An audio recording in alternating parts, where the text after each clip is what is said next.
Des sens dans la nuit. Jacques ferma son livre et dit en regardant son père: S'il te plaît, papa, est-ce que Robert et moi ne pourrions pas coucher dehors cette nuit comme les garçons de mon histoire? Il fait si chaud. Papa se gratta la tête d'un air rêveur. Il me semble, dit-il, que les garçons de ton histoire devaient être plus âgés que ton frère et toi. Vous êtes un peu jeune pour dormir toute seule dehors. Vous pourriez avoir peur.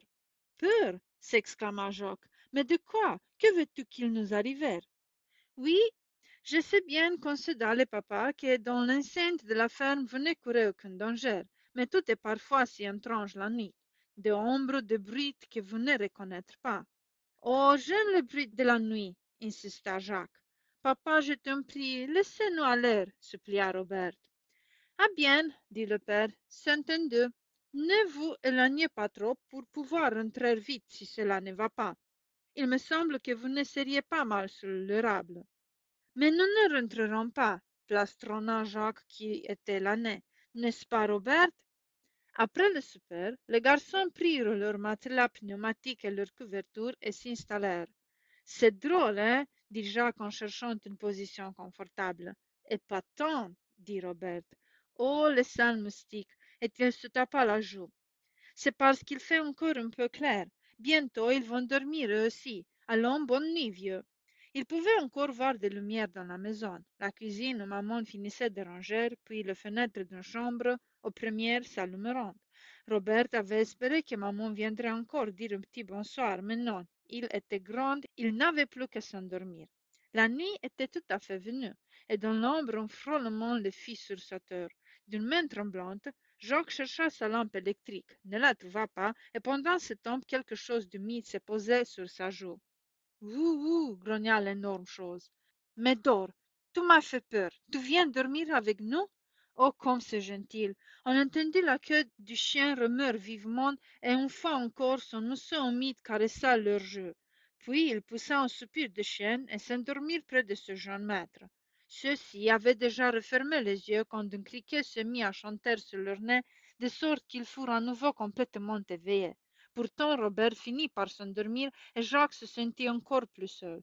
Il se retourna, essayant de trouver une position plus confortable, quand il entendit non loin de lui des pas pesants. Peu à peu, ce pas se rapprochement. Le garçon essayait désespérément d'allumer sa torche, mais comble de malheur, la pile était usée et rien ne jaillit. Terrorisé par l'approche de ses pas, il sentait ses cheveux se dresser sur sa tête. Il se mit sur son séant et secoua son frère pour l'éveiller. Mais celui-ci se contenta de grogner dans son sommeil. Jacques alors bondit sur ses pieds et à ce moment Nora, la bonne vache noire, dit meuh très fort de l'autre côté de la barrière. Jacques retomba sur son matelas. Vraiment, papa avait raison, tous les bruits sont effrayants la nuit. Il décida de ne plus avoir peur et parvenit presque à s'endormir quand un sinistre hurlement perça le silence. Cette fois, il réussit à éveiller son frère. Tu entends ça?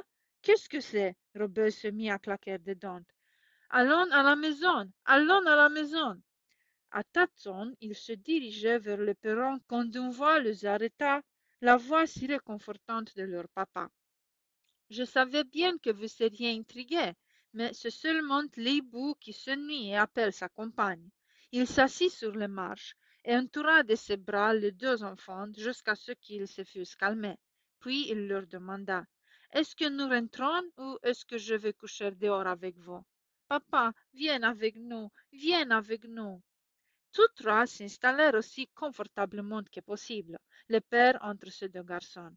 Heureux, tranquille, Jacques écoutait maintenant le bruit de la nuit. Nora mâcha son herbe, une grenouille cassait, le criquet stridulait, et tout à coup le hibou reprit son sinistre ululement. Jacques se blottit plus près de son papa. Je n'ai pas peur quand tu es là, murmura-t-il. Et puis maintenant je sais d'où vient le bruit. Vois-tu, dit le papa, il te fait également penser que Dieu, qui est ton Père céleste, est aussi toujours près de toi. Oui, dit Bobby, quand nous ne savons pas d'où le bruit vient, lui, il le sait. Maintenant, garçon, dormez pour de bon, car cette fois il est tard. C'est l'aurore qui les éveilla.